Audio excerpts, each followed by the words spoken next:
నేను ఇంకో మాట అడుగుతున్నా, పోలవరం డ్యామ్ ఉంది, అది కడుతున్నది కూడా ఇదే NDSA. NDSA is nothing but CWC, CWC is nothing but NDSA.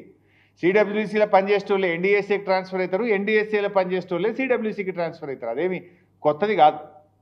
అయితే మరి అదే ఎన్డీఎస్ఏ ఆధ్వర్యంలో కడుతున్న పోలవరం ప్రాజెక్టులో డయాఫ్రేమ్ వాల్ కానీ గైడ్ వాల్ కానీ కొట్టుకుపోయినాయి, కుప్పగూలిపోయింది పోలవరం ప్రాజెక్టు. మరి ఇప్పటి వరకు ఎన్డీఎస్ఏ ఎందుకు పోలవరం ప్రాజెక్టు విజిట్ చేయలేదు? యాక్ట్ పార్లమెంటు చేసిన చట్టము దేశంలో అన్ని రాష్ట్రాలకు ఒకటే ఉండాలి, అన్ని డ్యామ్లకు అన్ని ప్రాజెక్టులకు ఒకే విధంగా ఉండాలి. ఇక్కడ తెలంగాణలో 2 పిల్లర్లు గుంగితే 3 రోజుల లోపల వస్తావు, 4 రోజుల లోపల రిపోర్ట్ ఇస్తావు. 4-5 ఏళ్ళైనా పోలవరంకు ఎన్డీఎస్ఏ పోదెందుకు, రిపోర్ట్ ఇయ్యదెందుకు?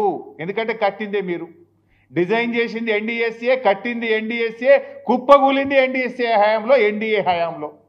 అందువల్ల అక్కడికి బోరు. ఇక ఉత్తమ్ కుమార్ రెడ్డి గారు ఎన్డీఎస్ఏ ఏదో ప్రపంచ ప్రఖ్యాతి కలిగిన సంస్థ, ఇక దీనంత గొప్పది లేదు, దీంట్లో ఉన్నంత నిష్ణాతులైన ఇంజనీర్లు ఈ ప్రపంచంలో లేరు అని చెప్తాడు.